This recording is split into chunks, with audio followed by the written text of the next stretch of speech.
Itissa, para, bien sûr, elle est connue. Donc des Rabbanan, d'après le Rav Poskim. Et je ne peux pas regarder vidéo comme on voit. Ça marche pas. Donc on est Parashat Kitissa, elle y est bientôt. Voilà, donc on ne commence pas par le Vaudor, bien sûr. On finit par ce qu'on a commencé avec Parashat Trouma. Il y a Trouma, donc Tetzavé et le début de Kitissa, qui nous fait donc la description des différents éléments qui constituent le Mishkan. Et on termine. Parce que si on veut faire, on va dire, une répartition logique et cohérente des différents éléments décrits, alors on voit dans Parashat Trouma, on vient essentiellement décrire les meubles, après les murs, d'accord? Donc d'abord les meubles, après la construction des murs, des tentures, etc. Dans les meubles, on commence par l'essentiel, qui est donc le Haron, puisque l'essentiel du Mishkan, c'est un lieu qui exprime qu'Hachem Shochen, il est Shochen, il réside. Donc le Mishkan, c'est la résidence d'Hachem. Et donc le Haron, c'est le lieu où Hachem il s'exprime, c'est sa chambre privée, le Kodesh et Kodashim. Donc bien entendu, on commence par le Haron, qui est le lieu qui représente la présence divine qui a décidé de s'établir parmi nous. Après les autres meubles, etc. Après, on passe aux poutres qui constituent les murs, les tentures qui couvrent, etc. Et après, dans Parashat Tetzavé, l'essentiel, ça parle des vêtements comment dirais-je, des Kohanim, mais ça commence malgré tout par la Ménorah. Ouais, la Ménorah, avec que la lumière, elle puisse être érigée en permanence. C'est la notion aussi de Shrina. La Ménorah, c'est la notion de Shrina. La Shrina, elle est parmi nous. Tu es au courant de cette notion ou pas, Marco? La Gemara dans Shabbat, elle dit elle demande, mais pourquoi on avait besoin de Ménorah et tout? C'est quoi? C'est parce qu'il faisait noir dans le Mishkan? C'était pour s'éclairer?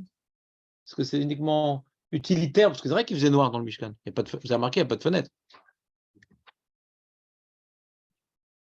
Et la Gemara là-bas dit non, Hachem, et dans ma 4 recherches, tu as bien vu, il a fait de la lumière au Bnei Israël. C'est pas un problème de faire un miracle pour Hachem, de faire de la lumière dans le Mishkan.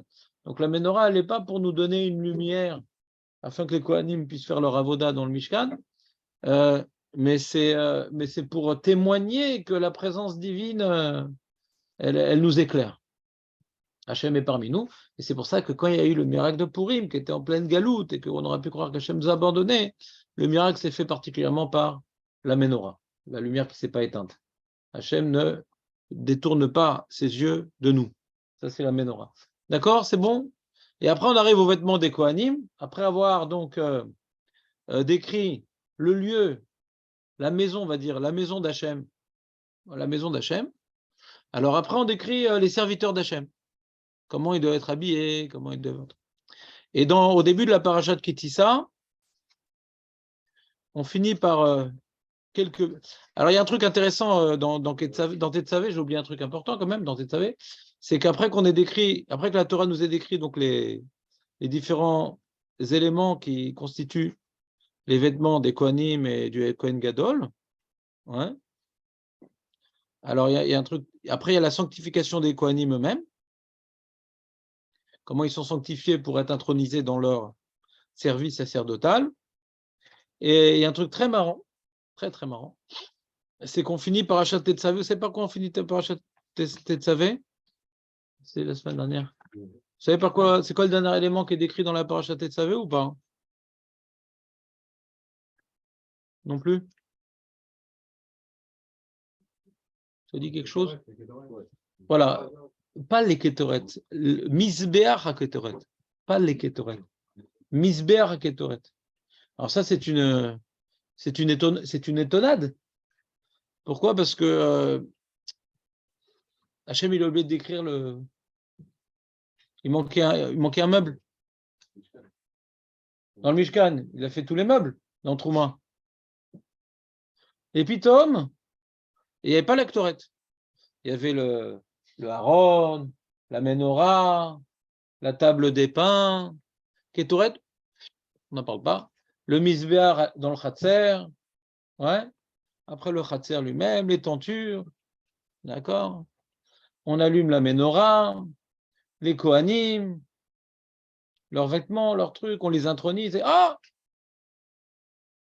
mince, j'ai oublié. Ah, bien entendu, si on oublie Hachem, c'est pas comme ça que ça se passe. Ouais, il n'a pas oublié. Donc c'est une question qui est posée par tout le monde. Et donc, oui. Hanouka. La seule qu'on a à Purim, c'est quand Mordechai il a dit à Esther Menorah. Voilà, une petite lourdeur au passage. Ensuite, on a Parchat Kitissa. Bah, c'était pas là pour noter David.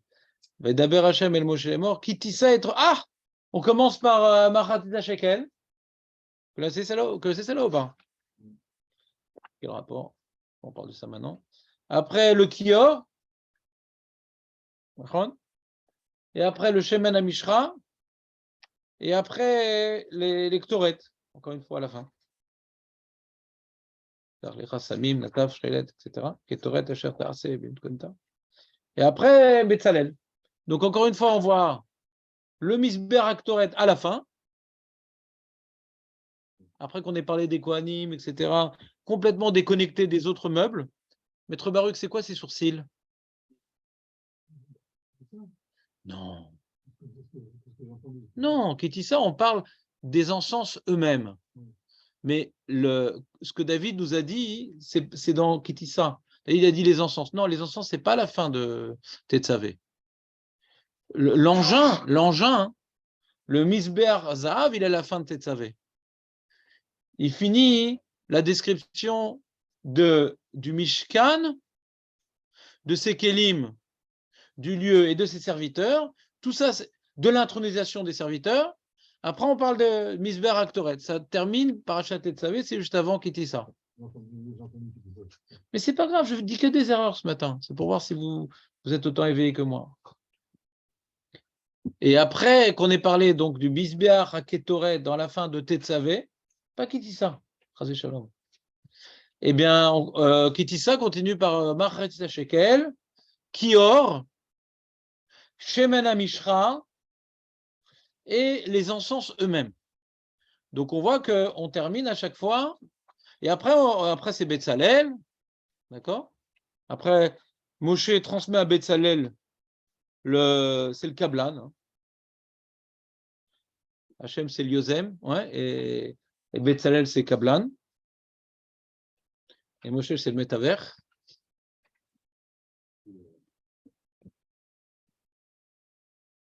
Et après, c'est Shabbat.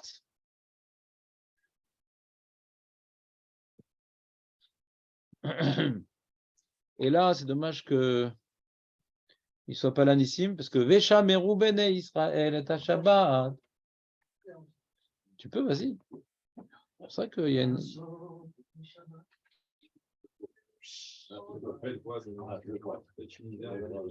Pas du tout tunisien, ça c'est Ashkenaz, ça. Très très bien.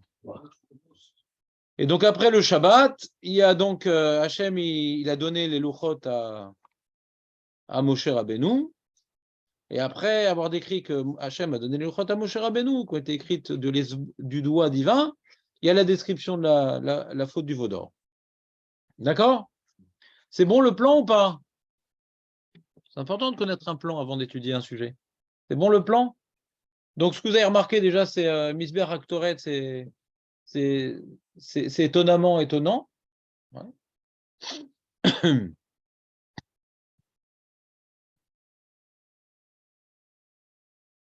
Ça sert à quoi les Ktoret? Ben non. J'attendais le truc. Il y a toujours les top 50 des erreurs. Quel rapport Mitzvah Torah, quoi? Tous les jours, on a allumé Mitzvah Torah parce qu'il y a une maguefat prévue? Mais pas du tout. C'était une fois, Aaron, il a fait ça avec le Ktoret. Moi, je te parle de tous les jours et toi, tu parles d'une fois. C'est un pshat belge, ça. Ça nous préserve des mauvaises choses. Mais pas du tout. Pas du tout. Exactement l'inverse. Réar Nichoar, pour trouver grâce aux yeux d'Hachem. C'est exactement l'inverse, Moshe. Alors, je vais t'expliquer ce que veut dire Jonathan. C'est-à-dire, après qu'on ait fini, qu'Hachem il est transmis à Moshe Rabbeinu, toute l'infrastructure du lieu, et des serviteurs, et comment on va les introniser pour qu'ils fassent partie du lieu, etc. Ouais. Alors, c'est bien d'être Oved Hachem. C'est très, très bien d'être Oved Hachem, de faire ce qu'il a demandé, de l'honorer, de le louer, de le glorifier, d'exprimer notre subordination. Mais le plus important, c'est pas, comment dirais-je, les actes, mais c'est l'intention. Une intention sans acte ne vaut rien. Ouais. C'est comme le mec qui revient chez sa femme et dit « Ah, j'ai voulu t'acheter un bouquet de fleurs, mais en fin de compte, je ne l'ai pas acheté. » Donc, une intention sans acte, ça ne vaut rien. Elle t'a dit bah, « J'ai voulu te faire de la caïla, en fin de compte, je ne l'ai pas faite. » Ouais. Bah, ça, c'est plus grave que les fleurs. Ben non, c'est pareil. J'avais l'intention et j'avais l'intention de mettre dedans des trucs. Je te raconte pas ce que j'avais l'intention de faire. Non, parce que comme j'ai vu Guy qui était super excité quand j'ai parlé d'intention, j'ai tout de suite corrigé l'idée qu'il a cru entendre. On ne parle pas d'une intention sans acte, on parle d'un acte sans intention. Ok, avec un voilà. C'est qu'il y a un acte qu'on fait pour obéir et pour s'acquitter, pour se débarrasser. Et un acte qu'on fait pour trouver grâce aux yeux d'Hachem. D'accord? C'est pas du tout la même chose. Pas du tout la même chose. Que maintenant, on vienne installer pour Hachem, ouais, on va dire sa chambre, où il y a le Haron, ouais, et il y a une table, kaviachol, pour manger, et il y a une lumière pour s'éclairer, etc. Mais des odeurs, ouais, c'est pas aussi nécessaire que la lumière et la nourriture.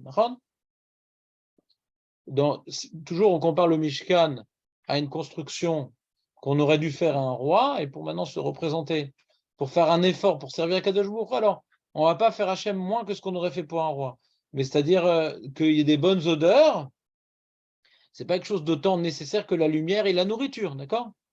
Il y a la viande dehors qui est préparée par le misbéach à l'extérieur, il y a le pain à l'intérieur, il y a la lumière à l'intérieur, il y a la chambre personnelle du roi qui est le Kodesh HaKodashim, et il y a les odeurs.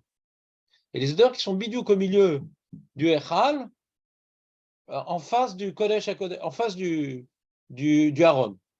Parce que tu as la Menorah, le Shulchan, ouais, le Misbéach HaZahav et le Haron, ouais, le Haron ici. C'est bidiouk dans la même direction. J'entends pas bien. Le Misbéach, il est dans le Kodesh HaKodashim ou il est. D'après toi? Dans le Kodesh HaKodashim. Pas du tout. Je sais pas, faut l'apprendre ce dessin une bonne fois pour toutes. Donnez-lui un dessin, le pauvre. Faut l'apprendre le dessin quand même. Faut le connaître par cœur. Si au moins on n'a pas étudié la paracha de Trouma, au moins qu'on connaisse ce dessin. Boucha. Bouche à bouche. D'accord, Moshe, ou pas? On connaît tellement d'images, la forme de la tour Eiffel, l'arc de triomphe, la tronche de la Joconde. On ne connaît pas les Havdil, les Lev Havdalot, l'infrastructure du Mishkan. Ça va être gravé dans notre cerveau, ça. Non? Parce que tu vois bien, il y a un truc quand même marrant. C'est que le Mishkan, en vérité, il a été construit dans le désert, mais après, en Eretz Israël, ce ne sera plus le même plan. Et pour le Beth Amikdash, ce n'est pas le même plan. Malgré tout, c'est dans la Torah. On étudie chaque année quelque chose qui ne va jamais être construit. Donc, quelque part, ça incarne des valeurs éternelles. Ouais. Chaque détail sont source d'approfondissement. Et ce n'est pas juste, je t'explique ce qu'il faudra faire plus tard. Ce n'est pas de l'halakha ici. Ce n'est pas de l'halakha. On n'a pas besoin. La Torah n'a pas besoin de nous le raconter. Moshe aurait pu savoir comment le construire. Donc, il y a des fondements à savoir, philosophiques, éthiques, kabbalistiques. T'as pas de photo? Mais il est nul ton chumash. Pourquoi tu dis qu'il est bien? Regarde, prends un autre chumash normal. Je t'ai pas dit qu'il est au milieu, parce que t'entends ce que je dis et pas ce que j'ai dit. J'ai dit au milieu, pas au milieu du Kodesh HaKodashim, au milieu du Echal. Quelle est la différence entre le Echal et le Kodesh HaKodashim, Jonathan? Il y a une différence pour toi ou pas? Ben voilà.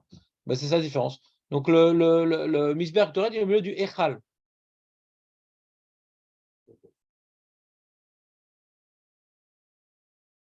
Très très bien.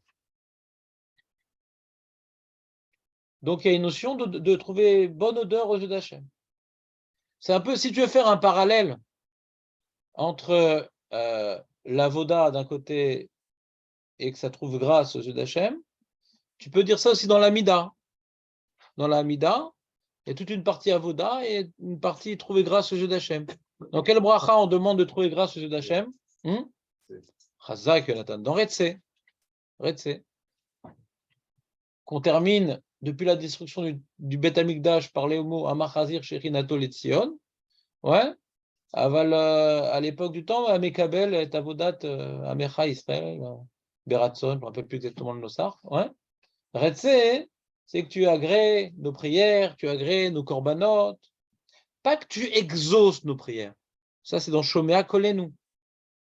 Il y a une différence entre exaucer et agréer. Tu vois la différence, toi, Eli, exaucer et agréer ou pas? Tu demandes maintenant 100 shekels à ton père. D'accord? Alors, comme c'est ton père, il est obligé de te le donner parce que sinon tu vas crever de faim. Donc, il a exaucé ta demande, mais il n'a pas tellement agréé. Il n'est pas tellement content parce qu'il sait qu'avec ça, tu vas acheter des pétards. Alors, mais il y a un père qui est fier de son fils et il sait qu'il va faire des mitzvot, etc. Pas uniquement il exauce. Il est content de lui donner parce qu'il sait que ce qu'il va faire avec, ça trouve grâce à ses yeux. C'est comme le maître qui donne à son esclave et le père à son fils, qui est un fidèle, comment dirais-je, un fidèle porteur des valeurs du père. D'accord? Donc on a besoin de pas uniquement servir Hachem, mais que ce service puisse trouver grâce aux yeux d'Hachem. Quand on fait une prière, c'est pas suffisant maintenant d'avoir obtenu gain de cause et que Hachem il ait exaucé nos requêtes. C'est déjà bien, bon, Hachem, qu'Hachem il exauce nos requêtes. Mais quand on prie, on ne fait pas uniquement que mendier Hachem des choses. On accomplit une mitzvah. Quand on prie, on ne fait pas que mendier. Donne-moi ci, guéris ça, la parnassa, le loto. On ne vient pas uniquement demander des choses. On vient se tourner vers Hachem, prendre conscience qu'il est maître de tout et que nous dépendons de lui. Donc, on fait une avoda. Et on veut que cette avoda, elle trouve grâce aux yeux d'Hachem. Que nous sortions de notre fila, pas uniquement avec de la matérialité dans les poches, qu'il nous a donné ce qu'on a demandé, mais que cette fila nous ait élevés. On se sent maintenant plus proche d'Hachem, parce qu'on a reconnu combien on dépend de lui et combien il peut tout. Il n'y a que de lui qui peut sortir des choses. Il n'y a pas uniquement il va me donner, il va seulement, j'espère que cette fille-là va m'élever vers lui. Alors pareil dans la Voda. Dans la Voda, il n'y a pas uniquement, si le Ham Israël ne fait pas la Voda, c'est une honte, parce qu'on est le peuple élu, donc on est obligé de la faire. Mais le Misber à Toret vient symboliser non pas l'obligation en tant que Eved d'Hachem, mais on veut que cette Avoda trouve grâce aux yeux d'Hachem. Qui voit dans ça véritablement notre bonne volonté, notre joie de le servir, le privilège d'être ses serviteurs. C'est clair ou pas, Moshe, la Ktoret, la notion de Reach Nichowah, la bonne odeur. Hachem, il sent rien, Hachem, il n'a rien besoin. Ça, c'est des symboles pour qu'on comprenne.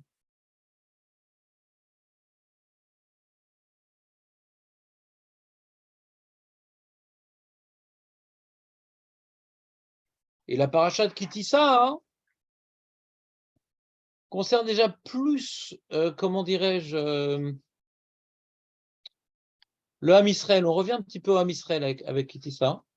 Avec Tetzavé, on a terminé l'Avoda enfin le Mishkan, les Kohanim, etc. Avec qui dit ça, on revient un peu à Israël. Pourquoi on revient un peu à Israël? Puisqu'on commence par Machatzit Shekel. Machatzit Shekel, c'est une mitzvah qui concerne l'âme Israël. Et que savoir que tout ce qui va être construit, c'est pas le boulot des Kohanim, ouais, c'est une responsabilité de chacun d'entre nous. Mais ce qui est particulier dans Machatzit Shekel, c'est qu'on est anonyme. On est anonyme. Contrairement à Aaron et ses fils qui sont les protagonistes du Mishkan, l'âme Israël est complètement anonyme. Chacun donne une moitié de shekel pour exprimer la notion qu'à lui-même, il vaut rien. L'homme Israël, l'individu, s'annule au groupe. Pour que l'avoda puisse avoir une certaine valeur, il faut une annulation. La notion d'anonyme, c'est un peu le fait que chacun demande. Il donne une moitié de shekel. Je ne veux pas être représenté dans le Mishkan. Vous comprenez ce que je veux dire ou pas? Je ne suis pas représenté parce que je ne donne même pas une unité. Je donne une moitié de chose. C'est un effacement. Je dois participer, mais dans l'effacement. C'est ça un petit peu la notion du lishma, tu sais. La notion du lishma, c'est que l'âme Israël, ouais, il y a plein de choses dans l'âme Israël qui ne peut avancer que par ces anonymes qui sont prêts à donner leur vie pour que le projet divin puisse avancer. Si maintenant tu cherches à être connu, reconnu et tout, alors ça ne marche pas toujours. Ça ne marche pas toujours parce que tu es limité dans tes actes. Tu veux absolument qu'on parle de toi, etc. Tu t'occupes pas de ta mission, tu t'occupes de toi en vérité. Et donc, toujours dans chaque époque, il y a des gens, ou bien qui vont enseigner la Torah, ou bien qui vont faire la Tzedaka, ou bien qui vont protéger, ou bien qui vont... Mais c'est des gens qui s'annulent au Ham Israël pour qu'il puisse accomplir sa mission. C'est un peu ça la notion de Machatzit Shekel. Ce qui est intéressant dans Machatzit Shekel, c'est marqué les chaper anafshotechem. C'est une expression assez étonnante, les chaper anafshotechem. Les chaper aléza vera. Les chaper anafshotechem, c'est quoi les chaper anafshotechem? Il n'y a pas marqué les chaper al chatatachem ou avonchem. Les chaper anafshotechem, c'est manial, non? Les chaper anafshotechem. Tu n'as jamais réfléchi à cette question, Moshe? Les chaper, il faut une kapara sur le nefesh. Alors justement, c'est ce qu'on est en train de parler. Le nefesh d'un homme, c'est le sentiment d'exister. C'est cet esprit individualiste. Ça, c'est le nefesh. Le nefesh, c'est le sentiment d'un homme que la vie tourne, tout le monde tourne autour de lui. Tout le monde est en orbite de lui-même. C'est naturel, un homme qui pense que son argent est important, sa brioute est importante, sa famille est importante, sa réussite est importante, le reste c'est secondaire. Tout le reste du monde c'est secondaire. C'est normal. L'égocentrisme, c'est un réflexe humain normal qui permet à l'homme d'avoir ce qu'on appelle des réflexes de survie, un instinct de survie. Ouais, comme elle dit la Torah, Chayecha Kodmim, ta vie elle passe avant les autres. Mais d'une part, chacun doit s'occuper de ses besoins propres et de ne pas mettre les besoins de l'autre avant les siens, parce que sinon, c'est le début de la fin, chacun doit survivre quelque part. Mais cet égocentrisme naturel qui nous protège nous éloigne les uns des autres et nous éloigne de notre mission aussi. Donc, Machatzit Shekel, il est mechaper al nafshotechem. Il est mechaper à cet instinct, ouais, de centralité de mon être dans le monde, en faisant un acte anonyme au service du Mishkan. Comprenez ce que je viens de dire ou pas, ou c'est trop abstrait? C'est abstrait, Marco. Ouais, je sais. Donc, comment nous, on peut être mechaper al nafshotenu? En faisant des actes anonymes. Ce qu'on appelle un acte lishma. Tu as aidé quelqu'un, il n'est même pas au courant que c'est toi qui l'aides, personne ne truc. Alors, tu es mechaper al nafshotechem. Des actes anonymes. Alors, un acte anonyme, ça peut faire un don pour la Torah, ça peut un don pour la Tzedaka, sans qu'il y ait ton nom écrit quelque part. Ouais. Donc, quand tu fais ça, quand quelqu'un maintenant il va donner une grosse somme et sans personne ne sache qu'il a donné, ou faire un acte sans personne ne sache qu'il l'a fait, alors c'est dur à un moment parce que il sacrifie quelque chose de l'argent ou du temps et il aime bien avoir une rétribution dans ce bas monde. La rétribution dans ce bas monde, merci beaucoup, Kolakavor, etc. C'est une rétribution. Comme maintenant, il n'attend pas de rétribution dans ce bas monde, en fin de compte, il prouve qu'il est attaché au monde d'en haut, quoi. Si on a toujours besoin de rétribution ici-bas, c'est qu'on est lié à ce monde-là. On est emprisonné à ce monde-là. Si maintenant on fait un acte sans chercher aucune rétribution dans ce monde, ni un remerciement, ni de l'argent, ni être vu, etc., ça prouve qu'on est attaché à la mitzvah, on est attaché à Kadosh Baruch Hu, et c'est mechaper nafshotechem, au nefesh, au gouffre, qui ne va pas nous accompagner là-haut. On va faire des actes où le gouffre ne reçoit rien. Ça te dérange cette idée, Nathan? Je te fais une petite grimace très, très peu esthétique. Ah, il pouvait avoir un intérêt dans le marketing.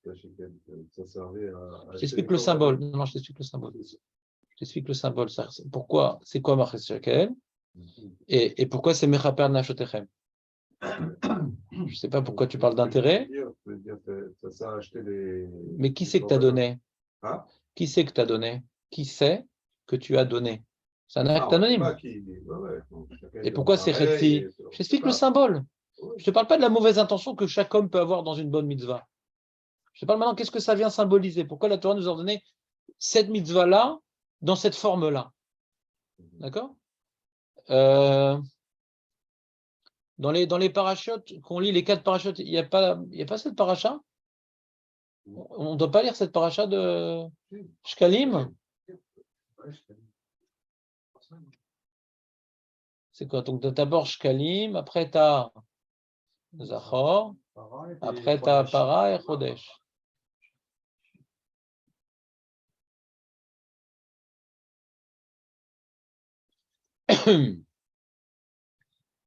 Ouais, donc tu as d'abord la première étape, c'est de participer à l'effort communautaire, ça c'est Shkalim. Quand il y a un effort communautaire religieux, c'est-à-dire de se sentir responsable de l'établissement de la présence divine sur terre. Hachem veut être représenté sur terre, mais il a besoin de chacun d'entre nous. Chacun a une qualité que l'autre n'a pas, et en la développant, il est un reflet de la perfection divine. Donc on doit tous s'investir. On doit tous s'investir. On doit également, deuxième étape, éliminer ceux qui s'opposent à la résidence, à la présence divine. Il faut vouloir faire régner la présence divine, c'est Shkalim. Il faut lutter contre ceux qui empêchent la présence divine. D'accord? Et là, qu'est-ce qui se passe? Alors après qu'on a donc la volonté que Dieu réside parmi nous, et on fait tout, même on est prêt à mourir ou se battre pour supprimer tout ce qui empêche, tout ce qui fait écran à la présence divine, en l'occurrence Amalek, et les défauts qu'il incarne. Amalek, c'est aussi les défauts qu'il incarne. Ouais. Eh bien, après, on peut arriver à une tahara, c'est-à-dire à se déconnecter de notre corps, déconnecter de notre corps et du côté bestial qui est en nous. Et quand on s'est déconnecté du côté bestial qui est en nous, alors on peut arriver à la Géoula. Donc c'est quelque part, ces 4 parachutes, comment dirais-je, un masloul, un chemin à suivre pour arriver à la Géoula que nous attendons tous. Ouais. Mais vous voyez bien, ça commence déjà par un sentiment que je dois m'annuler au Ham Israël. C'est la première étape. Ouais. C'est vrai que ce qu'on voit aujourd'hui au niveau politique, chacun tire de son côté, chacun. On ne cherche pas vraiment l'intérêt de la nation, on cherche l'intérêt de son parti, et je pense que tout le monde sont dans le même sac. Ouais. Et donc, ça empêche un peu la Géoula. C'est-à-dire. Alors, chacun va dire oui, mais en politique, il faut se battre, et si tu vas pas à l'extrême, l'autre, il va te tirer vers lui, etc. Tous les bons arguments peuvent être entendus, mais c'est des arguments qui maintiennent la galoute. C'est des arguments de galoute. Est-ce qu'on est prêt à faire le pas de s'effacer totalement pour l'intérêt de la nation? C'est sûr que ce n'est pas les hommes politiques qui vont nous apprendre à adopter un tel comportement. Au Hachem, on a les rabbanim la rabbanim là on a eu le Yortzai de Raphaël Kanievski, celui qui a connu un petit peu, il a vu qu'il était complètement effacé pour la nation, et de même le Rav Odia Yosef, et de même le Rav Steinman, et le Rav Eliashiv, et le Rav Mordechai Eliaou, c'était des rabbanim qui vivaient pour le Ham Israël, ils n'avaient pas d'heure pour eux, ils étaient sans arrêt à la disponibilité de tout un chacun, sans demander aucune rétribution, sans demander ni d'argent, ni de rien. Rien. On vivait dans des conditions matérielles très, très, très précaires. Donc, c'est eux notre exemple à suivre.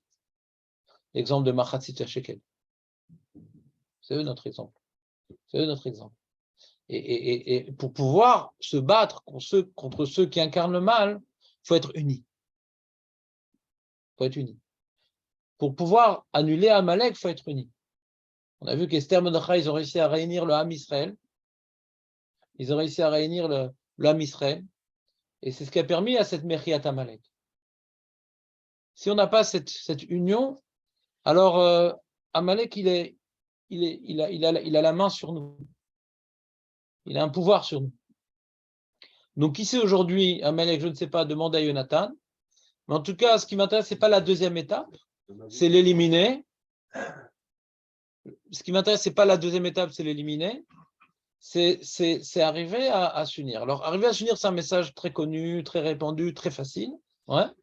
Alors, moi, je suis en train de vous donner... Non, le message à dire est facile. Ardout, Am Israël, c'est facile. Mais la première chose à faire, c'est avant tout de chercher à faire des actes lishma. Lishma, c'est-à-dire dans l'anonymat, pour l'intérêt du Am Israël. D'accord? Tu vois quelque chose dans la rue qui risque d'être dangereux, tu l'enlèves, tu le mets de côté, tu trucs. Je sais pas, c'est un esprit, c'est un état d'esprit qui peut te mettre face à des situations, comment dirais-je, infinies. Et si tu sens infini d'aide à ton environnement, ouais, de manière anonyme. C'est infini. Si maintenant tu es dans cet état d'esprit, alors tu ne seras pas celui qui va se garer en gênant l'autre, tu ne vas pas être celui qui va jeter un objet sur lequel quelqu'un pourrait glisser, tu ne vas pas être celui qui... Il y en a qui incarnent l'esprit complètement, l'état d'esprit complètement différent. Pour pouvoir ne pas arriver à ces erreurs, j'ai pas pensé. Comment ça t'as pas pensé? Si tu es dans une dynamique sans arrêt, en quoi je peux être utile, en quoi je peux aider, tu vas forcément, ça va intégrer. Tiens, prends le sac, Shlomo. Comme tu es arrivé à 10 aujourd'hui, on veut te donner une petite récompense. Il a reçu le prix déjà. J'ai rien reçu encore. Pas possible. Il y a juste des trahas tous les vendredis, ce soir. Vas-y, prends place, Shlomo. Il est dans le coffre, il est dans le coffre. Il est dans le coffre, hein, ton cadeau là. Ton cadeau, Shlomo, tu nous as déjà rangé suffisamment. Ton cadeau est dans le coffre, ne l'oublie pas en sortant. Tu diras, Moshe, tu diras, Shlomo, il ne m'a pas écouté. Ouais. Encore.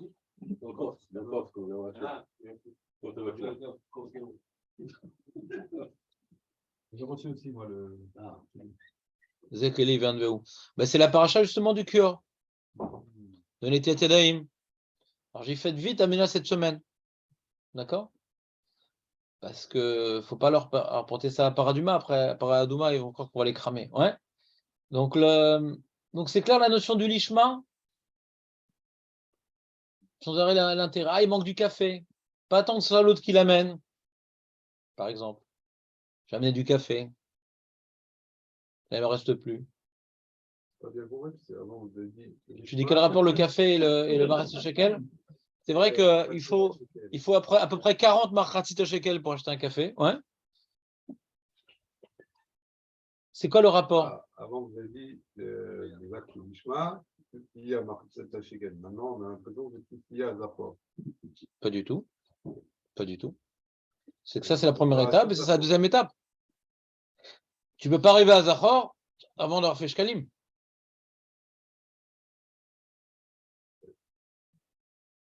T'as vu c'était quoi Aman?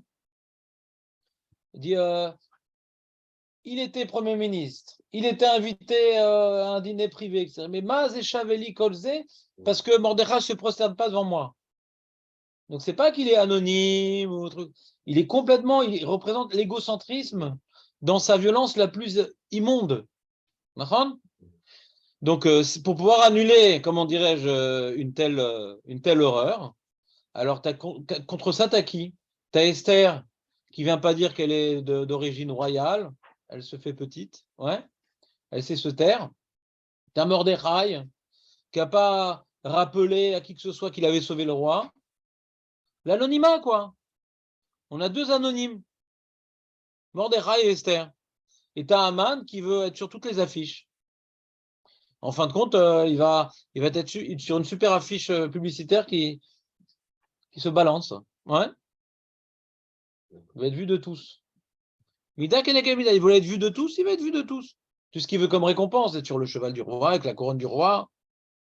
Ça, c'est. Je veux récompenser quelqu'un. Non, en cachette. Je veux que tout le monde voit.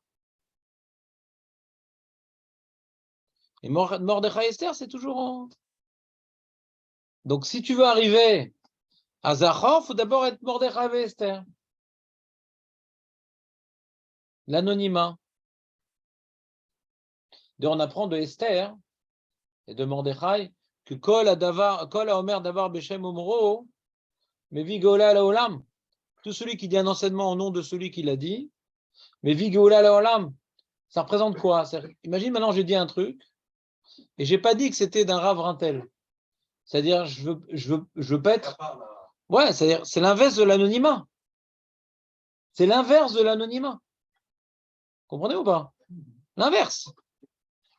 Je veux faire passer un chidouche pour le mien, alors que quand je dis ça vient de tel Rav, alors je redeviens anonyme. Je suis qu'un porteur d'un message. Dans l'Imla Torah, il ne faut pas être gêné d'être anonyme. Au contraire, Zemevi Geoula, transmets les paroles des autres. Tu n'es pas obligé de dire ton chidouche ou de dire le chidouche de l'autre en ton nom. Vous comprenez ou pas cette idée-là? Et on dit que Esther, elle est née Besrout, ouais.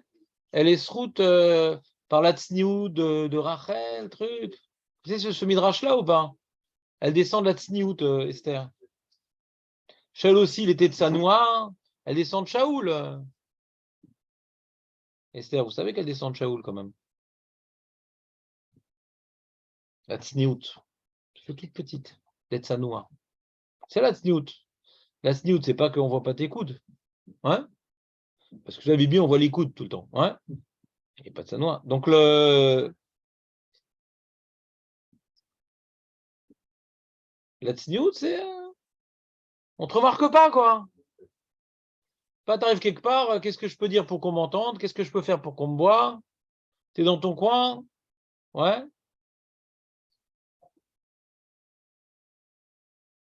C'est une grande mala, la tsniout. Comme il dit Rabbi Eliezer, l'omad satitov, la shtika. Pourtant, il avait des choses à dire, Rabbi Eliezer.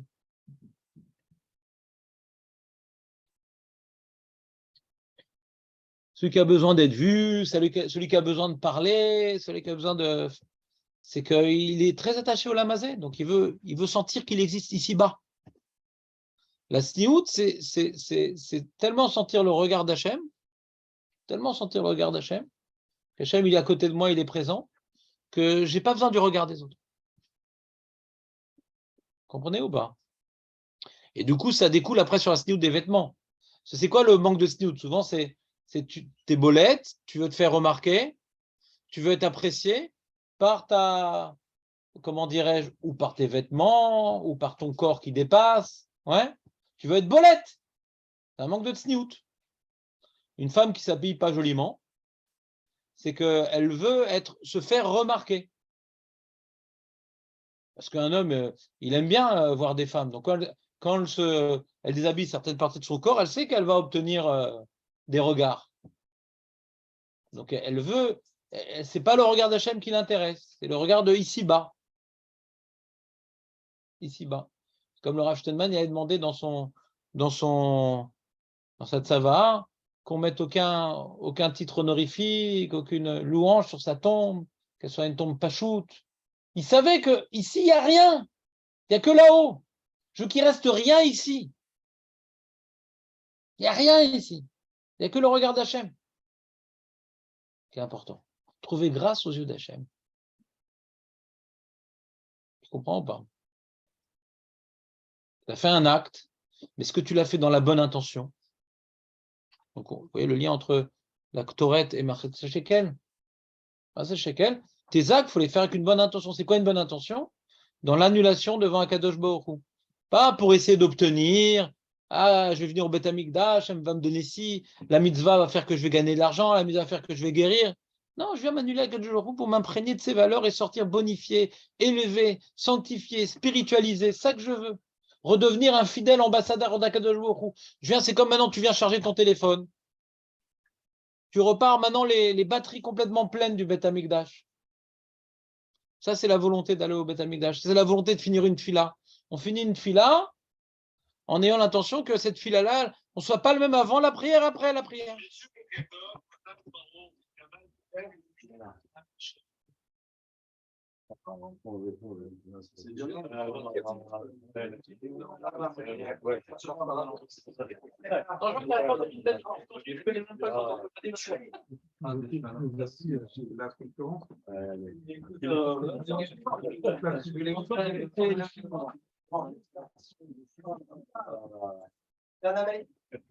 Chas v'shalom.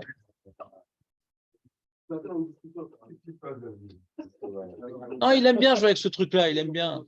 Ça lui rappelle la Game Boy. Ouais. C'est pas intéressant le shiur, tu as besoin d'un objet dans les mains. C'est comme les Arabes, ils ont des petites boules comme ça, ils jouent avec tout le temps. Est-ce que je parle moins fort, comme ça tu arrives mieux de te concentrer sur tes shiur?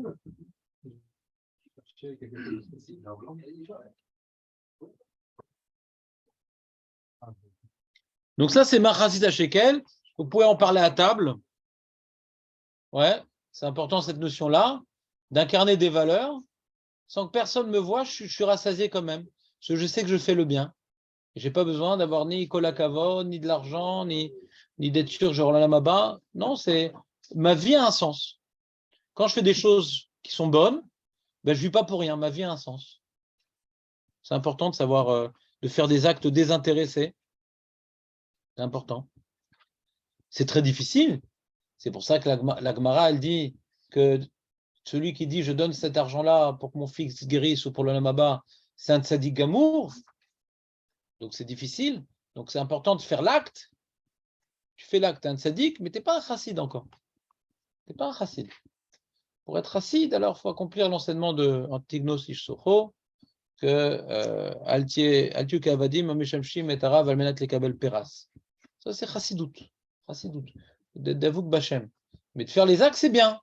Mais il faut apprendre, à la fin de tous les actes que la Torah nous a décrits pour le Mishkan, pour que ces actes-là trouvent grâce. Donc, il y a un grand développement sur les actes. Tu as 613 mitzvot, c'est les actes qui sont décrits dans l'État. Mais il y a un petit rappel, attention, mais il faut qu'ils trouvent grâce, ces actes-là. Ouais. S'ils n'ont pas trouvé grâce, tu as quand même le mérite de l'acte, mais tu ne ressens pas encore qu'un jour et ça n'a pas forcément amené la shrina. Quand tu fais une mitzvah, tu as un salaire, etc. Mais si tu veux maintenant bénéficier de la shrina, pour ça, il faut une intention, faut que le regard d'Hachem soit important pour toi, alors Hachem il t'accompagne. Si le regard des autres est important pour toi, alors Hachem ne t'accompagne pas. Mais tu as un mérite. Tu as un mérite d'avoir fait la mitzvah. C'est pas que tu n'as rien fait, Chas Shalom. Qu'on soit bien clair, tu as un mérite d'avoir fait la mitzvah. Mais Hachem ne t'accompagne pas. C'est ce qu'on dit dans Birkat Kohanim. On demande la bracha, on demande la shmira, ouais. Ishmerecha, d'avoir la sagesse, qui nous donne l'intelligence, qui nous donne la bonne voie à suivre. Maintenant qu'on a les moyens et la protection, qu'on exploite ces moyens-là dans la bonne direction, ouais. Et la troisième bracha, c'est qu'Hachem nous accompagne. Issa Hachem panav elecha. Hachem te lâche plus des yeux. Issa Hachem panav elecha. Quand quelqu'un maintenant il accomplit tous les moyens matériels que Hachem lui a donnés, il va dans la direction que Hachem lui a demandé d'aller, ouais, panav, dans la lumière qu'Hachem a dressée devant lui. Alors le summum de la bracha de Birkat Kohanim, c'est pas uniquement d'utiliser les moyens matériels selon la volonté divine, mais c'est que trouve grâce aux yeux d'Hachem qu'Hachem ne lâche plus des yeux. Il nous accompagne. Donc on termine la Voda également par Birkat Kohanim. La vraie bracha, c'est pas d'avoir gagné le kokéo. c'est de cuisiner avec ça des chalotes pour El Naftali. Ouais. Mais comment dirais-je? Anonyme. Comment? Voilà. La shlemout, c'est quand Hachem il est avec nous. Si maintenant on a fait un acte, Hachem n'est pas avec nous, c'est pas un acte shalem. Donc il n'y a pas de shalom. C'est clair ou pas? C'était une petite idée comme ça. Bon. Histoire de confisquer le téléphone de David, je savais que ça n'allait pas l'intéresser. Et donc après Maret Sejekel, donc on a le Kior. Alors c'est complémentaire le Kior, c'est-à-dire on a parlé dans Tetzavé de vêtir les Kohanim, d'accord? Il faut que ce soit des serviteurs d'Akadosh Baruch Hu et qu'ils incarnent les valeurs que Hachem veut qu'ils incarnent. Donc ils ont des vêtements qui chacun a une symbolique particulière. Chaque vêtement du Kohen Gadol il est méchaper sur quelque chose, donc il y a des symboliques qu'il faut étudier, qu'il faut comprendre, qu'on ne va pas faire maintenant. Et avec ces vêtements-là, il peut faire la voda. Si maintenant ces vêtements-là lui collent pas à la peau, il ne peut pas faire la voda. Il y a marqué un Kohen qui fait la voda sans un de ses vêtements, il est chav mita. Il a besoin maintenant de ces vêtements-là. Et même s'il même s'il a un peu de sable et qu'il y a une khatsitsa entre le vêtement et son corps aussi, ouais, son avoda les psoula. Il faut que le vêtement lui colle à la peau. C'est-à-dire qu'il y a deux types de vêtements. Il y a les vêtements qu'on met pour les autres. Quand, par exemple, un médecin il met sa blouse. D'accord? Alors, est-ce qu'il le fait pour qu'on dise docteur, comment allez-vous, docteur? Pour les autres, pour être repéré comme étant un médecin, ou pour se rappeler qu'il a un médecin? Il y a les vêtements par rapport à notre position sociale et les vêtements par rapport à mon devoir social. Comprenez ou pas? Quand un policier il a son uniforme, c'est pour qu'on ait peur quand il passe ou qu'il incarne la justice. Pourquoi lui griller un feu rouge? En général, ceux qui roulent les moins bien dans la route, c'est des policiers en général. Ceux qui se croient tout permis. Mais le vêtement, c'est pas pour se voir qu'il peut faire tout ce qu'il veut. C'est qu'il doit incarner la justice, normalement, le vêtement. Est-ce que le vêtement, il est pour l'extérieur ou il est pour l'intérieur? Comprenez ou pas? Alors pareil, si tu dis que le vêtement du Kohen, c'est pour que les gens, ils le respectent, c'est pour lui donner une position sociale dans la société, alors normalement, il aurait pu sortir dans la rue avec ce vêtement. Attention, c'est un Kohen. Il n'a pas le droit de sortir du Beth Amikdash avec son vêtement. C'est que dans la Voda. Donc ce vêtement, ce n'est pas pour les autres. C'est pour lui de se rappeler de la mission qu'il doit incarner. Quand quelqu'un, il s'habille, ouais, classe. Ouais, il s'habille classe. Est-ce que c'est pour en mettre plein la vue pour les autres, pour se rappeler qu'il doit avoir un comportement, ouais, digne du statut social qu'il va incarner par ses vêtements? Un mec habillé avec un costume à 3000 shekels, avec une montre à 50 000 shekels, et avec une voiture à je sais pas quoi. Est-ce que c'est pour maintenant impressionner les gens? Ou non, du coup, il ne va pas insulter dans la rue, il ne va pas cracher par terre. Vous comprenez ou pas? Est-ce que maintenant, ce vêtement-là t'aide à incarner une certaine dimension, ou tu veux juste obtenir des autres quelque chose? Est-ce que ça t'impose ou c'est pour imposer aux autres? Alors, c'est la même idée. Le vêtement du Kohen, ce n'est pas pour les autres, c'est pour lui. Il faut savoir qu'il est l'élu de Dieu, il doit incarner les valeurs que le vêtement, ouais, symbolise. Vous êtes avec moi? C'est clair ou pas? Maintenant, le Kior, ce n'est pas par rapport aux valeurs qu'il doit incarner, le Kior, c'est ses actes. C'est-à-dire les mains et les pieds n'ont pas de vêtements. Il n'y a pas de gants, il n'y a pas de chaussures. C'est que les pieds, il doit aller à droite, à gauche. Avec les mains, il doit manipuler et ça et ça. Donc, on ne peut pas les vêtir. Il doit être en contact avec le sol qui est kadosh, avec les corbanotes qui sont kadosh. Il y a un contact. Les mains et les pieds ne sont pas revêtus de sainteté, parce que c'est elles qui agissent pour transformer des choses en choses plus saintes, pour être connectées à la sainteté du sol. Ouais, elles sont connectées à la sainteté du sol, elles sont pieds nus. Et leurs mains, c'est pour pouvoir manipuler et transformer les choses saintes. D'accord? Ce lieu est kadosh, eux sont sanctifiés par leurs vêtements, ils sont sanctifiés. C'est la fin de la paracha Tetzavé, ils sont sanctifiés par leurs vêtements. Mais ils ne doivent pas uniquement être sanctifiés, ils doivent également sanctifier leurs actes. Par exemple, nous, on est un peuple qui est saint. Am Kadosh ou Melmechet Kohanim. D'accord? Un juif, c'est pas comme un goy. On descend d'Avraham, Yitzhak et Yaakov, ouais. On a ce qu'on appelle un yichus, on a des valeurs, on a un idéalisme, etc. Mais ça suffit pas d'avoir, comment dirais-je, un vêtement qui nous distingue des autres. Ils sont où nos actes? Il faut sanctifier nos actes. Le kior représente la sanctification, non pas de l'être, mais des actes. Vous comprenez ce que je veux dire ou pas? Sanctifier nos actes. Donc le Kohen, après qu'on ait sanctifié le lieu, qu'on ait sanctifié les serviteurs, qu'on ait dit que tout ça, ça doit trouver grâce aux yeux d'Akadosh Baruch Hu. On arrive au Kior. Ouais. C'est pas que des symboles figés. Chaque acte doit être sanctifié également. C'est bon, Marco, ou ça te saoule un peu cette histoire? Et d'ailleurs, on apprend du Kior d'après certains Rishonim, ouais, d'où vous savez qu'avant de manger du pain, on fait une Netilat Yadayim, nous. Vous savez ou pas? Et on ne va pas immerger les mains dans un keli. David, on ne va pas faire ça, si tu vas confisquer ton. On va pas immerger les mains dans le keli, nous, pour faire. On va verser de l'eau dans un keli. Pourquoi? D'où on apprend ça? D'où on apprend ça qu'il faut verser d'un keli. Si le keli, par exemple, est troué, ça ne marche pas. Si je trempe mes mains dans le keli, ça ne marche pas. Alors, marloquette. Il y en a qui disent on apprend ça du kior. Il y en a qui.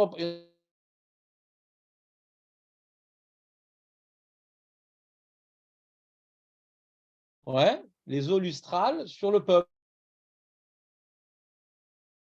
Celui qui a besoin de Tara. D'accord? Donc c'est marrant, c'est un bisou, David, regarde. Il y a le Kior et Para cette semaine. Donc celui qui a oublié de faire Netadem cette semaine, il a un grand problème. C'est la semaine. Et celui qui ne veut pas manger Sedachit sur du pain, il dit ah, j'ai pas envie de faire Netilat. Ouais, il est fou le mec. C'est des fous. Il faut les enfermer, ces mecs. Ouais. Non, Chazé Shalom.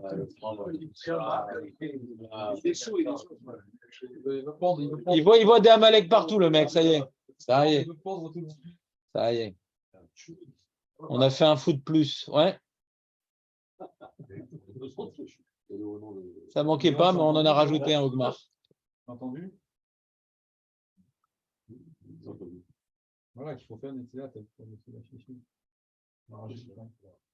Et bien mettre le repas, la notion des Netilat qu'on est en train de parler, de sanctifier nos actes, c'est intimement lié au repas et au Birkat Hamazon, vous savez? Vous savez pourquoi? Sanctifier nos actes, c'est intimement lié au repas et au Birkat Hamazon. Il y a deux façons de manger. Est-ce que je mange pour le problème intérieur, parce que j'ai faim, ou est-ce que je mange pour avoir des forces pour l'extérieur? J'ai faim, je mange. Le chien aussi. Le chien aussi. D'accord? Eh bien, quand on mange, on fait le Birkat Hamazon. Alors, c'est bizarre que dans le Birkat Hamazon, ouais, on remercie bon, la terre d'Israël, mais on remercie d'avoir reçu la Brit Mila, la Torah, les mitzvot. Quel rapport? Parce que si maintenant Hachem n'avait pas donné à la Brit Mila et la Torah, on n'aurait pas reçu Réat Israël. C'est quoi cette idée-là? C'est comme ça, c'est écrit Gemara, ouais. Par le srout de la Torah et de la Mila, on a reçu Réat Israël. Comme ça, c'est écrit dans la Torah, il y a un passage comme ça. Ouais. Et la Gemara, elle dit, c'est pour ça que celui qui a oublié de dire Brit ve Torah dans la Haaretz, dans l'Amazon, le Tzedechova. C'est quoi le sens? Le sens est le suivant. Si tu as reçu une terre d'Israël, mais que tu n'es pas un descendant d'Abraham, Brit Mila, et que tu n'as pas un programme à accomplir, Torah, ça sert à quoi? Alors va en Ouganda. Ça sert à quoi? La terre d'Israël, c'est un moyen technique pour accomplir le rêve d'Abraham Avinu, matérialisé par les 613 mitzvot. La Brite, c'est l'idéalisme d'Abraham Avinu. Les 613 mitzvot, c'est adapté à tout un chacun. Donc la terre d'Israël sans le projet, c'est rien. Donc quand on a mangé, C'est également, la terre d'Israël, c'est une réalité matérielle. Manger aussi, c'est une réalité matérielle. Mais si cette réalité matérielle, tu n'as pas l'intention de la réinjecter dans les mitzvot, la même manière que la terre d'Israël, elle doit être au service de Torah et mitzvot, ce repas, il doit être au service de Torah et mitzvot. Vous suivez ou pas? Donc, quand on sanctifie nos mains, c'est qu'on considère que nos actes doivent être sanctifiés à Dieu. Et sentiment lié au repas. Quand on mange et qu'on reçoit de nouvelles forces, c'est pour sanctifier les nouvelles forces à Dieu. Maintenant que je suis en forme, quand tu n'es pas en forme, tu es fatigué, tu es de mauvais poil, tu n'es pas sympa. Maintenant que tu as des forces, tu vas être sympathique avec ta femme, tu vas t'occuper de tes enfants, tu vas travailler honnêtement. Tu as de nouvelles forces. C'est une nouvelle unité de vie qui t'est offerte. Et au lieu maintenant de la réinjecter dans le foot et de la réinjecter dans l'aller au cinéma et de la réinjecter dans les bronzés au soleil, non, maintenant, grâce à cette nouvelle force, allez, je vais étudier en étant concentré, je vais faire une bonne fila. Ça, c'est le cœur. Savoir pas uniquement être les élus de Dieu, mais de prouver ça par nos actes. Il faut sanctifier nos actes. On comprend Marco, pas ça c'est le cœur. Et ça c'était en Égypte, ouais. On voit que les femmes, elles se faisaient belles et tout avec leur mari, etc., pour perpétuer la nation. Et donc des miroirs, ouais, en cuivre qu'elles ont utilisés, de ça a été formé le cœur. On voit ici la même notion que là-bas, hein, normalement cet acte-là, c'est l'acte le plus bestial. Ouais. Un homme, il a un besoin physique et il va avec sa femme. D'accord? C'est la chose, une des choses les plus bestiales qui sont en nous, que la Torah donne un cadre pour que ça soit sanctifié, etc. Mais ça reste quelque chose, ouais, on n'a pas une grande maîtrise. Et là, ils n'avaient absolument pas envie, ni lui, ni elle. Parce qu'ils étaient dans la déprime des macotes, enfin du Inouï, et ils étaient dans l'épuisement total, mais il faut que l'âme Israël se perpétue. Donc, quelque part, elle est venue lui cuire des poissons, lui donner à manger, etc., donner des forces pour sanctifier la suite du Ham Israël. Tout ça, c'est comment dirais-je, ce miroir-là pour se faire belle, et elle le voit à côté de lui, elle est belle et que ça lui donne envie, etc., elle lui donne à manger, etc. Tout cet effort-là, c'était pour sanctifier. Ce repas-là, cet acte-là, c'est complètement pour le Ham Israël. Comprenez ou pas cette idée?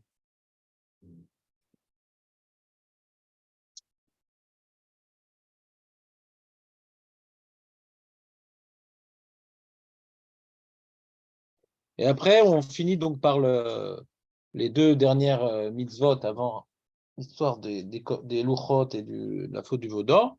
On a donc Shemen Amishra et on a donc Toret. C'est-à-dire, non plus le Misbeach Aktoret, l'engin, c'est-à-dire ce qu'on appelle en français, comment on appelle ça en français déjà, le Misbeach Aktoret, l'hôtel de... Il y a un truc spécial dans le français consistorial, je ne sais plus comment ils appellent ça. Non, c'est bon, je sais. Je t'ai libéré de ton rôle de speakerine. Ouais. Je donne la réponse. Non, c'est bon, David, c'est pas important le consistoire. On n'est plus en France. Et donc le Misbeach Hazav. Misbeach Hazav, on n'en parle plus. Là, on parle maintenant de qu'est-ce qu'on vient maintenant consumer sur le Misbeach Hazav. Mais d'abord, on parle de Shemen Amishra. Qu'est-ce qu'il y a? Les deux. Qu'est-ce qu'il y a? Je disais, c'était l'encensoir. Ah ouais, ça peut être ça, ouais. Ça peut être ça. Ça ressemble, non? C'est pas ça? Non, c'est un truc comme un. C'est la télé qui L'encensoir, c'était l'appel, non? L'appel. Ben, c'est bon. Tu réponds à l'appel. Et donc, Razak, je ne sais pas. Donc, il faudra demander à David quand on récupérera, on lui rendra sa canne. Donc, Il y avait la réponse. il y a tout là-bas, il y a tout, même le reste. Donc, reprenons le sujet. Donc, c'est quoi le point en commun entre Shemen Amishra et les encens? C'est quoi le point en commun entre Shemen Amishra et les encens, Marco, toi qui es très fort? Donne ta langue au chat. Ben, c'est normal, quand dans le Mishkan, Hachem est parmi nous, donc tu donnes ta langue au chat, quand Hachem est parmi nous. Ça ne concerne que le Kohen Gadol. Non. Avec le Shemen et Mishra, on va oindre tout, Tout l'équilibre. même les Kohanim, l'Avdavka, le Kohen Gadol, et même les rois. Même les rois. Mais c'est jusqu'au roi Yeshayahu. Parce que, vous savez ce qu'on gardait, où est-ce qu'on gardait Yeshayahu, Yoshiyahu. Et donc, ce roi-là, il a eu la prophétie de la destruction du premier temple, donc il a gnisé, à Garges-les-Gonaises, il a gnisé le Aaron. Donc on a un espoir encore. De quoi? Non, Non, mais on a perdu contre l'Argentine, c'est fini l'espoir. Ouais. De quoi? Sinon, c'est quoi le problème? Le Machar, il ne peut pas en faire un autre? Avec les prix AliExpress, il te t'en commande en 2 semaines, tu l'as. Ouais. Mais Kitsour, Shlomo, ne me déconcentre pas. Dans le Kodesh HaKodashim, il y avait le Aaron. Il y avait à côté du Aaron le bâton de Aaron. Il y a marqué le bâton de Aaron, pas de Moshe. Ah, il a été détruit celui-là. Il a été détruit par Hiskiaou. Le bâton avec le rein là, la pharmacie de Moshe, elle a été détruite par Hiskiaou. La pharmacie de Moshe, elle a été détruite. Le serpent a été détruit. Le serpent en cuivre a été détruit. Le serpent en cuivre. que le bâton, il est encore Kayam. Si tu veux. Il n'y a pas de problème, ça ne me dérange pas. En tout cas, là-bas, c'était le bâton de Aaron qui prouve la Keuna, avec les amandes et tout. Ouais. Il y avait la Tzimtzenet Aman, la petite boîte dans laquelle, boîte de conserve avec date illimitée, Tzimtzenet Aman. Et donc, et troisième chose, non, ça c'est dans le Aaron, à côté du Aaron, je parle. À côté du Aaron, le Shemen Amishra. Non, Shemen Amishra. Là-bas, dans le Aaron, non, c'est pas dans le Aaron. Je crois pas. Il a été gonné, ça, mais c'était pas dans le Kodesh HaKodashim. C'est pas dans le Kodesh HaKodashim. Il y a 3 choses dans le Kodesh HaKodashim. Si je ne me trompe pas, c'est une Mishnah dans Yoma. En tout cas, le Shemen Amishra, il était dans le Kodesh HaKodashim. Ouais. Et Yoshiyahu, le roi, il a été gonès, tout ça. Et donc, au deuxième Beth Amikdash, il n'y avait plus de Shemen Amishra. Et donc, le Kohen, c'était pas un Kohen Mashouah. Ouais. C'était ce qu'on appelle Kohen Meroubé Gadim. On intronisait le Kohen Gadol en lui mettant les 8 vêtements du Kohen Gadol. Mais vous vous rappelez, on a vu ça dans Megillah. Tu te rappelles? Maben Kohen Mashouah, les Kohen Meroubé Gadim. Tu te rappelles, Marco? On a fait ça dans Megillah. Et au deuxième Beth Amikdash, il n'y avait plus de Shemen Amishra. Il n'y avait plus de Shrina. Il n'y a plus de Shrina dans le deuxième Beth Amikdash, il n'y a plus de Aaron. Bonne question. Parce que justement, c'est ça l'idée du Shemen Amishra, c'est la notion de présence divine. Parce que le point en commun entre Shemen Amishra et Ktoret qui se côtoient dans la paracha, c'est que le Shemen Amishra, ce n'est pas uniquement du Shemen.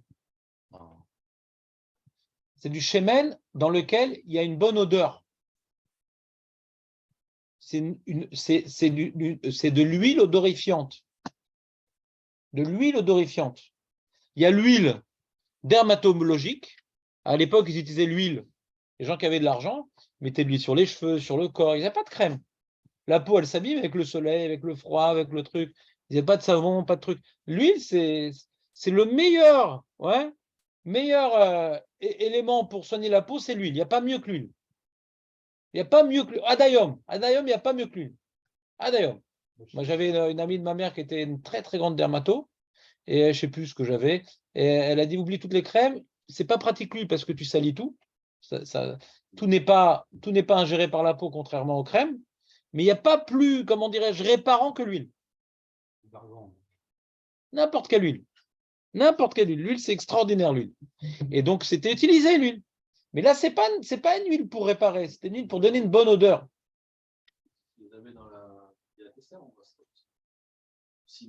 Voilà, trempez-la dans l'eau, trempez-la dans l'huile. Mort, ouais. On l'a trempé en mort. Ouais.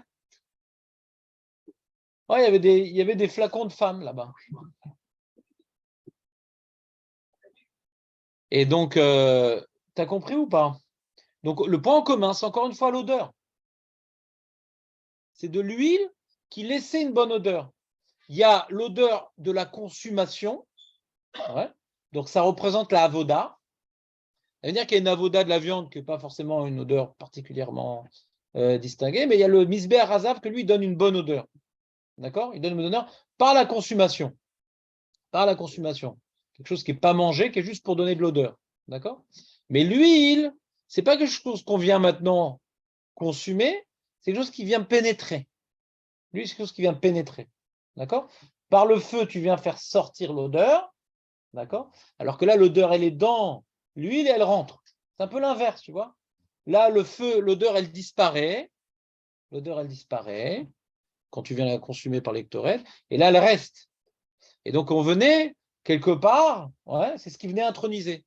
Quand maintenant, on venait mettre sur tous les ustensiles du temple et sur les Kohanim et sur le roi, ouais, c'est pour que ça reste, justement. Que tu sois toujours quelqu'un qui incarne celui qui trouve grâce aux yeux d'Hachem. Que ce Beth Amikdash, que ce Echal puisse toujours trouver grâce. Tous les jours, il y avait Ktoret pour répéter chaque jour, ouais, que chaque jour disparaît comme de la fumée, mais que chaque jour soit le renouvellement d'actes qui ont trouvé grâce aux yeux d'Hachem.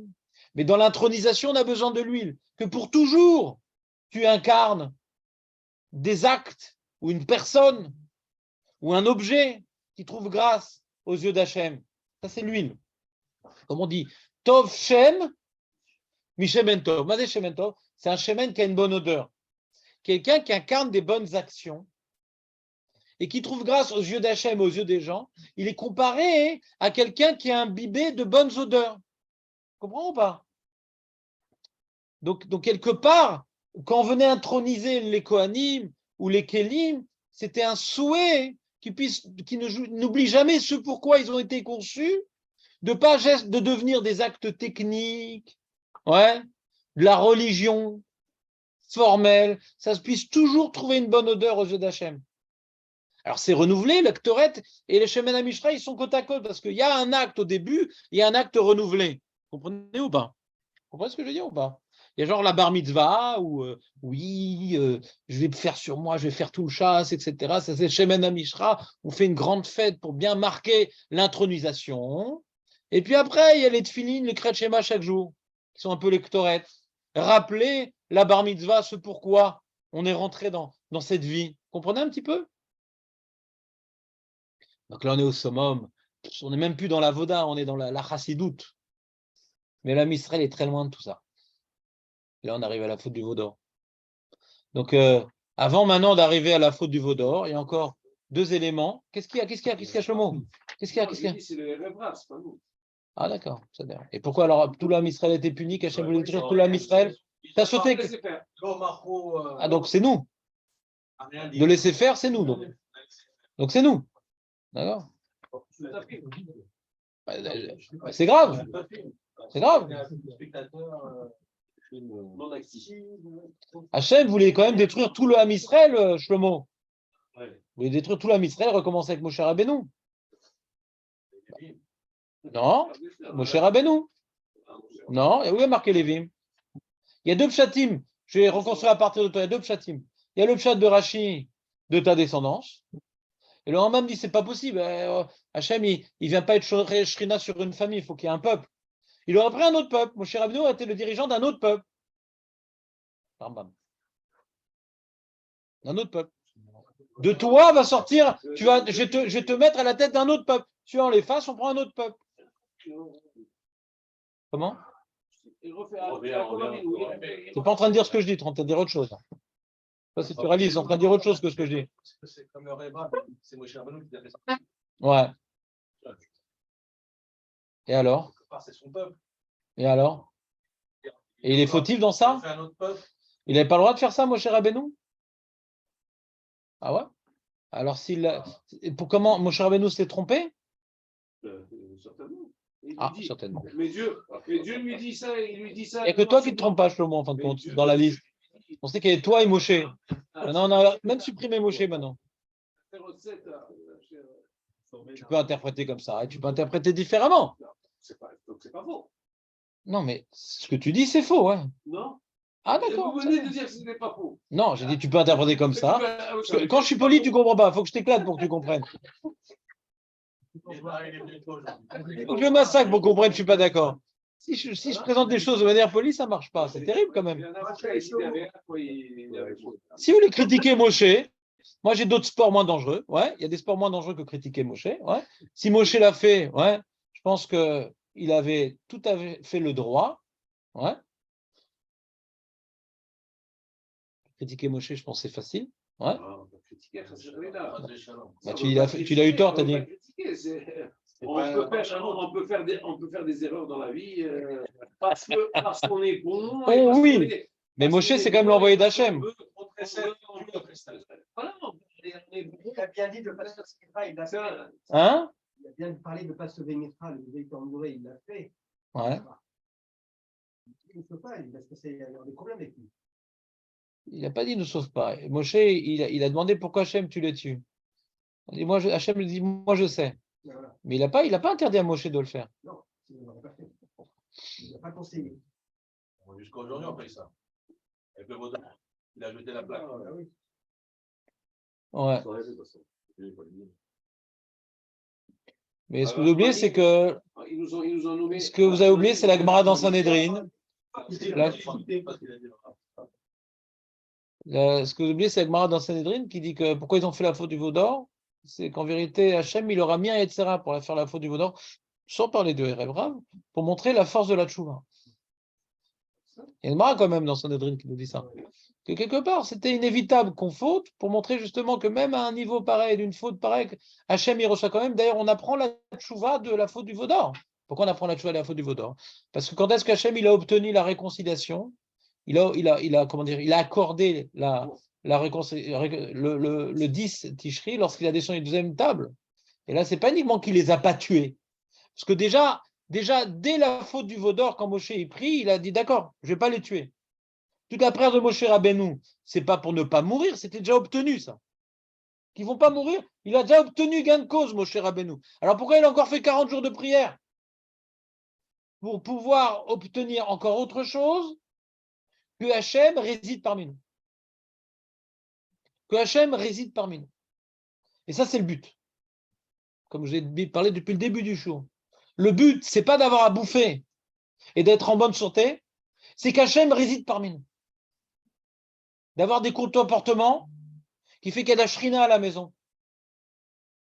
Avec moi, avec ma femme, avec mes enfants. Et pour ça, il faut de l'anonymat.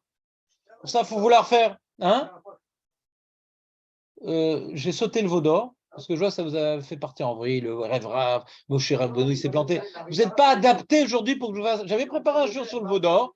J'avais prévu un shiur sur le veau d'or, mais je ne vais pas vous le faire. Vous n'êtes pas encore apte à écouter un shiur sur le veau d'or. Vous avez des sentiers battus. Bah, dommage. Je vais essayer de parler de toute la paracha sauf du veau d'or. Donc laissez-moi, il me reste 10 minutes. Hein? Il faut savoir quelle dame dans Sanhedrin. C'est pas la mettre tête, je ne me rappelle plus. Je crois que c'est la mettre tête, mais je ne suis pas sûr. Hein. Ou le mettre nos têtes, ou la mettre tête, je ne me rappelle plus. Je ne sais pas, moi, tu me demandes à cette heure-ci. Il est tard quand même. Oui, il reste 10 minutes pour le vaudor, là. C'est pas grave. Non, mais il n'y aura pas de toute façon. M'excite pas. M'excite pas. Si encore tu n'avais pas demandé David, j'aurais fait le veau d'or, mais là, c'est insiste. Non, j'ai rien dit. J'ai dit jusqu'à la fin, j'ai dit bon, c'est pas les machins du sujet. Ah, mais c'était pas vrai.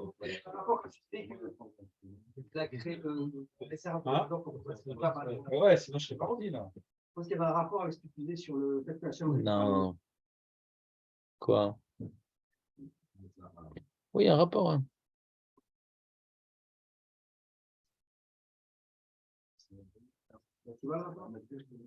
Moi, je pense que c'est la mettre tête, mais j'ai pas l'impression. Je sais pas. Bon, je sais pas, faut que je cherche.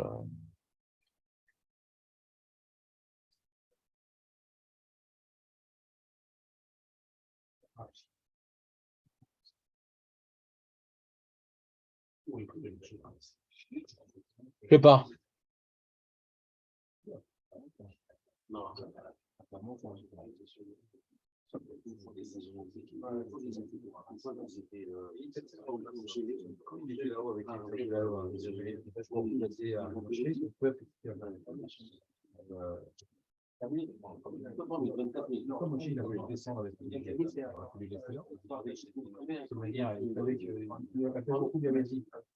Ouais.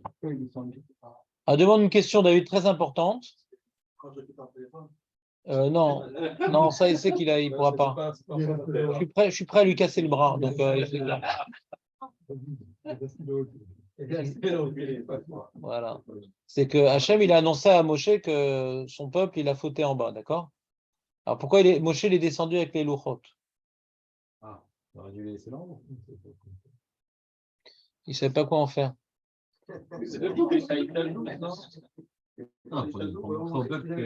Il fait sa Ishtadlout, non? C'est quoi ça, Ishtadlout? Il fait sa part à lui, le papa. Il a fait comme Dieu. Il a fait comme Dieu.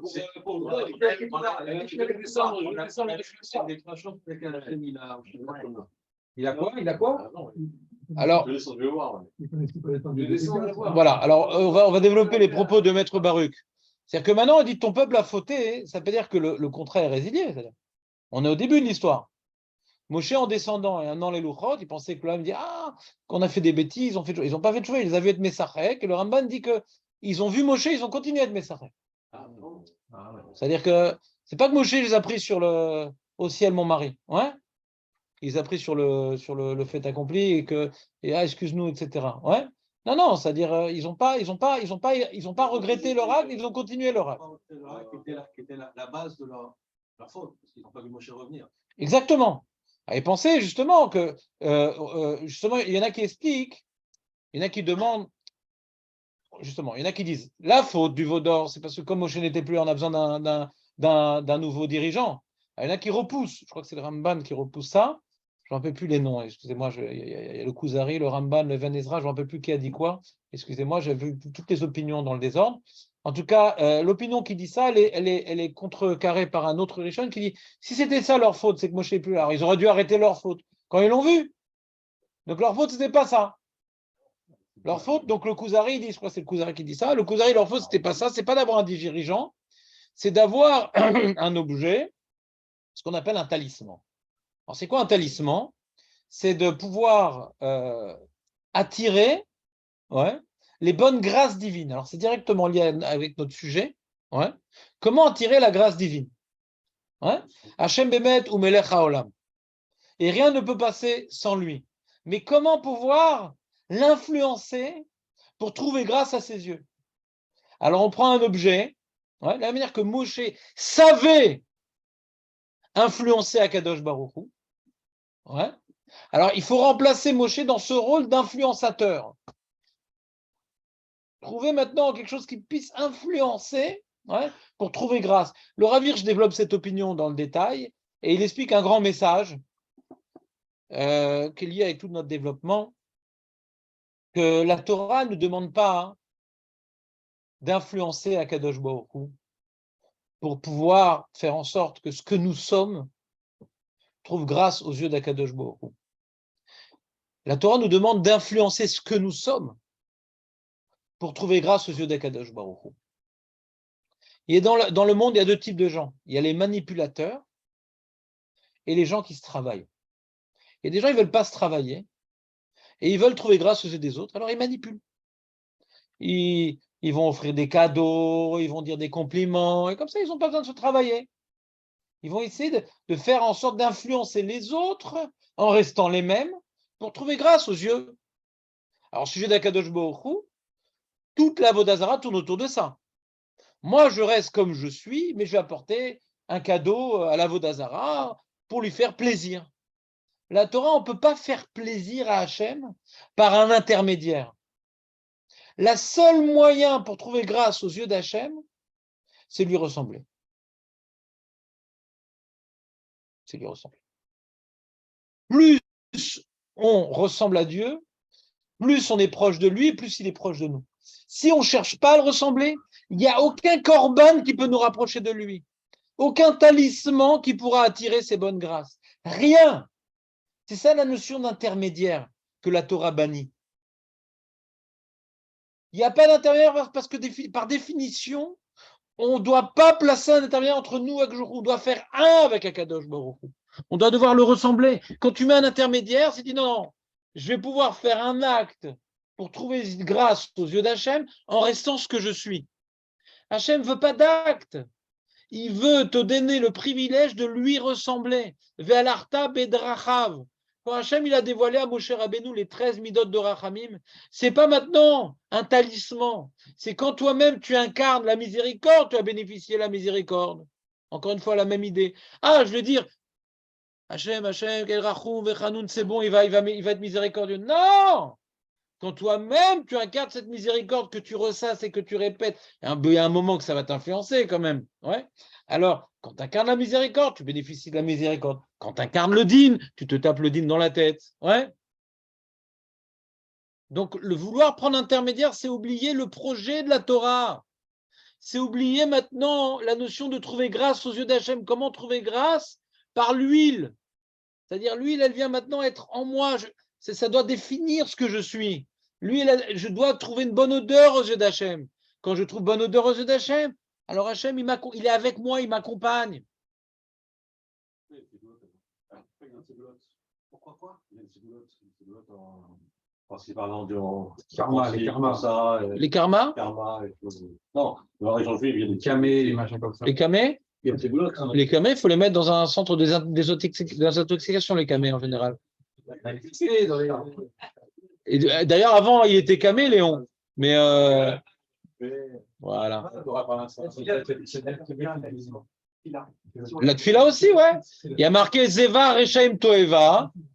Il dit, ça peut être un talisman, la tfila. Pourquoi il dit Zeva Rechaim Toeva? Il y a marqué Amasir Ozno Mitora, Gam Filato Toeva. Celui qui détourne son oreille de la Torah, même cette tfila, c'est une Toeva. Tu as demandé à Hachem, donne-moi, donne-moi, donne-moi. Attends, mais je donne à qui, là? T'incarnes rien. Pour donner, il faut qu'il y ait un Kéli. Il faut que tu aies un projet, comme on a dit, sanctifier ses mains. Tu manges, tu veux maintenant de l'argent, mais qu'est-ce que tu veux en faire?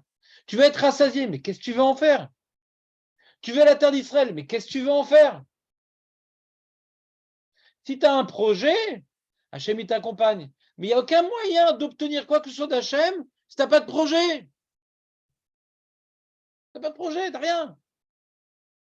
Et nous, on veut rester avec, voilà, on va prendre un intermédiaire qui va permettre d'attirer sur nous la grâce divine. Mais on ne peut pas attirer la grâce divine. On peut incarner un comportement en se rapprochant d'Hachem, et quand on se rapproche d'Hachem, Hachem, il est proche de nous. En se rapprochant d'Hachem, Hachem, il est proche de nous. Donc tout le Mishkan, c'est pour symboliser notre devoir de nous rapprocher d'Hachem. Il est descendu parmi nous pour que nous nous rapprochions de lui. Vous comprenez ou pas? Et ils disent les Mefarshim sur cette paracha justement qu'ils rapportent la Gemara dans Babatra qu'ils sont types les gens qui se lèvent devant Sefer Torah et pas devant Talmid Chacham. Parce que Sefer Torah, c'est un objet, encore une fois. C'est un objet. Ils vont embrasser Sefer Torah, mais tu embrasses un objet. Talmid Chacham, tu ne l'embrasses pas. Talmid Chacham, c'est lui qu'il faut embrasser plus, parce que lui, justement, la Shrina, elle est plus dans le Talmid Chacham que dans le Sefer Torah. Sefer Torah, ça racole, c'est un objet. Talmid Chacham, c'est le reflet d'Hachem.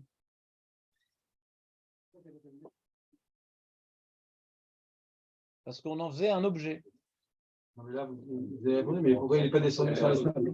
Tout ça, sur les tables de la galerie, parce qu'il aurait pu dire, voilà. Alors, Maître Baruch, il dit qu'en descendant, il pensait qu'ils allaient faire chouva, envoyer les tables, envoyer Moshe. Et quand il a vu qu'ils n'ont pas fait de chouva, il a jeté les tables. Pourquoi il les a pris? Il aurait pu les écoute laisser pas. là-haut. Il n'écoute pas. Il serait remonté, comme il est remonté 40 jours après, pour les rechercher. Il aurait fait chouva, il serait remonté. Par les tables. Ça y est, regardez Hachem ce qu'il nous donne. Il y a les Dva Elohim. Pensez que ça, cet événement-là, on a une telle proximité avec Dieu. Parce que toute cette histoire-là des tables, c'est Hachem est parmi nous. Ça contredit l'histoire du Vaudor. Qu'est-ce que vous cherchez un intermédiaire qui dit intermédiaire, c'est qu'on est loin d'Hachem, on veut rester loin. Mais non, mais les tables, il veut descendre sa Torah parmi nous. C'est lui qui a écrit dans les tables. Il veut être parmi nous. Ne cherchez pas des intermédiaires. Ah, on s'est trompé, on pensait que c'était bien l'intermédiaire. Ah non, c'est compliqué cette histoire. C'est compliqué, non. Moi, je préfère d'avoir mon petit rabbin Il incarne mon judaïsme. Je lui donne mon maaser. Moi, je fais ma vie, il fait sa vie. Mais de moi et Talmid Chacham, moi et Talmid Chacham. Moi, je dois être Talmid Chacham, ma pitom. Chez les chrétiens, tu vois bien, il n'y a que les curés qui ont la kippa. Pourquoi on nous a mis la kippa à nous aussi? Chez eux, ça s'appelle la kippa trolim.